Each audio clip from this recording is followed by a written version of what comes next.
2 kilometer Bacolod City Loop, no? Ulibuto na siya nato mas sa Bata, Mansiligan, no? Alihis, dito, tapos buwang balik sa Bacolod City Government Center. Then we have Pasig Zumba after. And we also have the raffle prizes for that event. No? So, aside from that, we also have our Bacolod City College Activity Center for our gymnastics and our football. We also have our Ayala Malls Capitol Central for our table tennis, SM for our Mobile Legends, our dance sports. And dance sports is a new sport sa Bob na dapat naman nag-intra, so bago na siya look forward. And also we have our swimming for Panaan, no? Panaan naman for swimming. Football aton sa La Provincia or dito sa Mibanto ngayon. And sa Canada aton na cross country kag madamo pa nga iba. Connection sa venues, I hope na matagaan strategic rotation. Sometimes doesn't may mga inquiries sa mga officiating officials for the winter pwede na kabalo na dito ng pisto, so kamay pa na matagaan sakto na avenue para document. Okay, so thank you sir, no? Namin ang response kay actually for the past how many years, no? Wala kami lang, media ko. No, kay bahon nga wala para sa kami set up. So, this year we will be enforcing also our sports media accreditation. I think we have. And we will be having sa among logistics team may in charge of that to create a media box per venue. Para at least sa mga media they will have good shots. Tapos at sila makakuha, kailangan makata kami resulta. Ngayon, so na makahinder but sa officiating naman. So it's a special area for the media. Thank you sir for having that.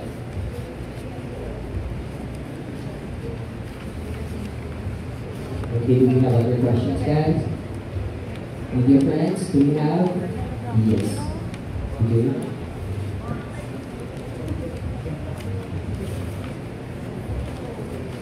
Okay, so let's hear an explanation based on a different directors of sports. Now let's hear what is tournament director, the 3x3 basketball director, Coach Arlan Blanco. Go, sir. Anything you want to say? Hello. Hi, good morning. Actually, this is about what David said. This basketball tournament sa natin na next during Moscow Olympics already started since 2023. So from the start, nag-start siya as hindi siya X3. Nag-start siya as regular 5 with the help ni natin na anay Rambo. So kaso, at nagpisa muna, because allowing sa panahon because ng pandemic so nagpapagod ang mga oras, nagpapagod ang mga venues, so nag-5.5 after a year, nagpapagod ako ni X3 na because of the time constraint na natapos. And last year, we have the Barangay siya, the Barangay siya, X3. This year, in-open naman to 5 categories. So may grassroots na open category. So grassroots na po, muna sa cater na po para sa mga batang Pinoy, sa mga athletes na po, cater siya. So 12 under, 15 under, 18 under, and the open category na sa mga tuloy. So last year, open category na sa last year, 2024 na pandemic. Open category na siya. So, barangay sa open category. So, last year, nag-join siya is almost all barangays. May 4 na mawalan na barangay nito. And this year, pinapilano sa ba ni Serigay Pagina. So, he said na 60-40. So, 60% of the participants came from Bacolod, and 40% came from Bacolod. So, we invited teams from Sila City, teams from Morsia, teams from Bago, teams from Alisay, There are mga teams from Las Formas and Escalante and nag-join to participate sa exhibition natin for namin sa extreme. So, invited siya including schools, ball clubs, and barangay teams. The event will be held sa October 4 and 5 sa Villamonte because ang Villamonte may duwa ka venue. So, pwede na kayong 3x3 simultaneous na siya. So, we will be run by just 10 minutes per game. So, fast-paced na siya na fast-paced and more physical na event rather than the regular 5-on-5. So, fast-paced na siya.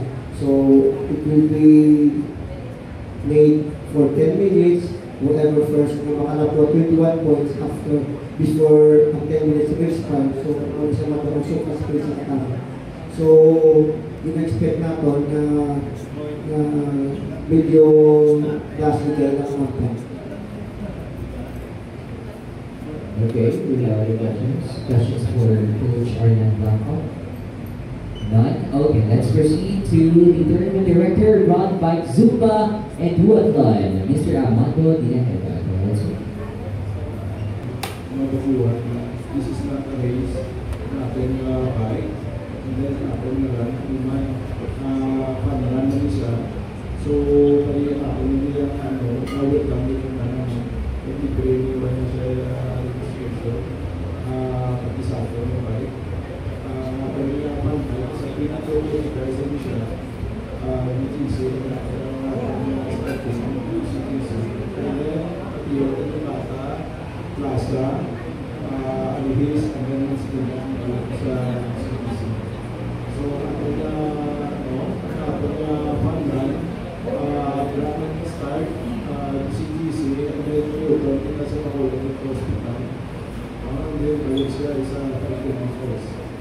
Kaya natin na ginagawin sa kong mag-block at sports team, ito yung block mo. Pasalamat na kami sa ako para sa organizer. Naging teacher yung yung aming proposal para ma-develop kung nandito mapasulot ko na ng sports. Ang duwag lang niya is na concept kasi sa duwag na sports, no? Marami siya, and then mabalik, and then marami. So, ang first game, ang 5 game yung first one, CTC yung natin na starting, and then balik na ka sa turn na ka sa Makulit Hospital.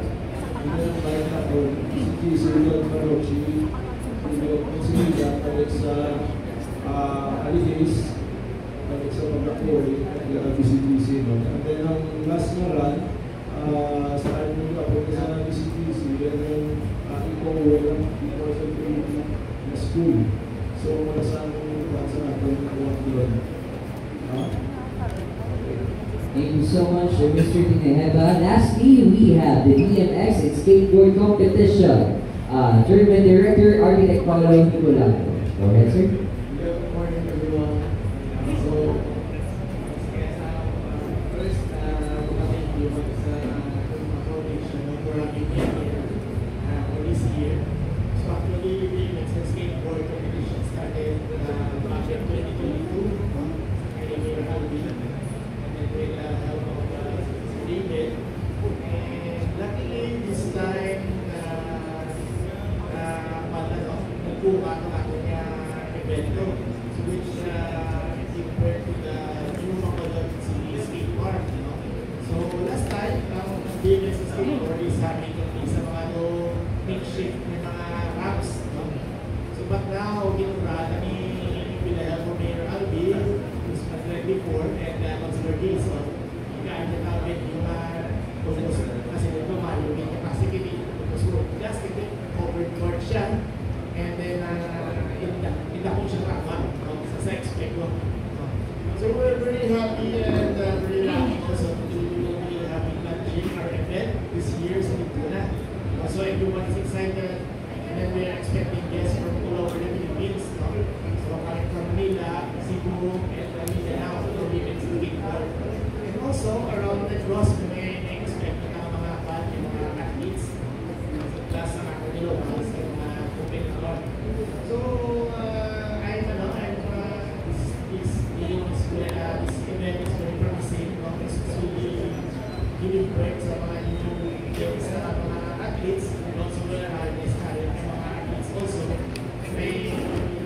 time, skateboard and BMX is already expert na. Unlike before ako street culture na siya. So I'm very happy na nag-aata platform this time. So in terms of our location, our location is around Doon Progreso Village. It's beside the school. And up front is our multi-purpose gymnasium from RCD. So ang kinibis pa rin, though hindi ba sila layo, pati foundation sa mga masalak siya, bring crowds there para watch ang this tournament will be 2 days. First day is the elimination round and then the second day is finals round.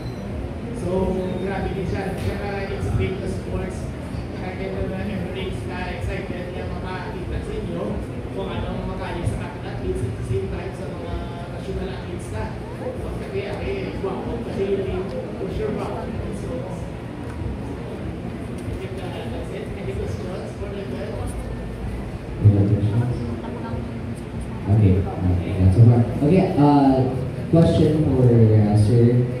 Sir, questions from all of our media friends here. Do we have a national judge for the dance sports and how many na that ang register? Yeah, as of now, we have for dance sports, no, may I think we have three national judges for dance sports. They are still processing kung sino sila, no, but they will come from Manila. Also, as of now, paubos na nila ka slots, no, sa dance sports. Full na. So I think the maximum number of slots is I think it's 100 or 120. So paano na siya? Paubos na gid siya kay since last night kasi sulod ang ilang registration ya application. No, school-based na sila so hapos gid sila na-incorporate siya sa DepEd wala. May partnership sa ila. So nakalisik siya sila sa schools. So kami as organizers, no, sa mga sports, we provide letter of invitation sa mga LGUs because we also want them yung doong lakad nila official at siyang padala sa LGU. And also, we also provide letters for their schools para I think maka-help ba sa excuse letters nila for their classes. No? So, we extend ang support sa ila. Sa among team, we have our logistics team that takes care of those accommodations na sa mga athletes. No, may tanaan siya subok. Transpo nakandira sa iya. Sa isang staff sa logistics in charge mo sa mga assets na mga gamit yun sa mga teams, mga bola, mga nets, mga needs nila. Meron sa mga graphics, meron kami sa in charge sa finance, sa registration. So we have kumbaga meron kami working committee per department who does all those things. So we also monitor man sa mga register because we want na ang naging set na sports will be well attended by the participants. Yes, sir. Good morning, everyone. Naman ko na ko yung coach Arlan, coach represents basketball mo ng Malata. Di ang venue sa mga tournament basketball. Yes, thank you. So, venue na to, last year sa Villamonte, right over court and 19. So, apat siya. So, four courts, 8.5 court naman in street. So, 4 courts ang gagawin natin. Okay, because we have 4 categories. So, 1 category, 1 court. So, dito natin. So, October 4 and 5 sa Villamonte, over court and gym. Okay, kapila officiate sa basketball mo. Ano ang grupo mo? Actually, nakakita ng group of referees. Ang group na ginalid ni sa natin na ang former Philippine referee ko lang si Patrick Calizares, siya group na impact natin as official referee sa natin na Trex tournament. Ako rin last year sila na naging impact sa foundation to official sa natin na tournament. Okay, Sir Dave, no? Dave? All of sports, wala ka pag-walk na may boxing because kailangan matulog na may isang boxing. Well, actually, sir, kami there is a foundation. We have limited resources. As much as we want to have all the sports to be played there is a Bacolod, we are working on a limited budget, limited resources. But actually, that's where the accreditation comes in. We have these events, hindi kaya pandan sa foundation, hindi kaya pandan sa city. We have those who are willing to mount their own. We just accredit them and make them our partners. Para at least sila ma-recognize mo naman yung partner sila sa Mascara Festival. That's why we have our accreditation process. So, sa accreditation process naman, we also have them, they also have the benefits. We include them sa calendar of activities, we promote them, we also get to invite people to watch their event. So, I think that's the most important thing subo na-unite ang black sports nga wala sa mga kakabilin. Although hindi pa naman tanan magastuhan, hindi pa natin tanan ma-cover, at least makita natin yung mga willing ng mga people na stakeholders to have these sports. They are also welcome to take part every Mascara Festival. And ang prizes natin, may ara kita mga sports, no, may ara cash prizes. May ara kita mga sports na trophies medals. No? So, not everyone has the cash prizes. No? So, depende lang sa type of sport.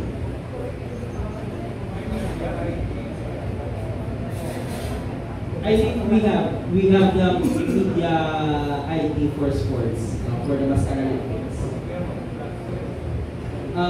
For sure, sir, I think ang clarify dito sa ato, Yes, we will be giving the IDs. Yes, pwede na siya. So we will be giving them right, full access ID for all the events sa Mascara. Yes, that's it. Okay, now, do we have any questions? Not? Okay, it's time to eat.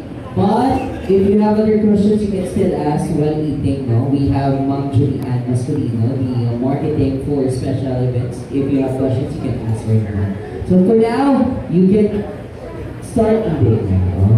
We have 3 minutes. Thank you.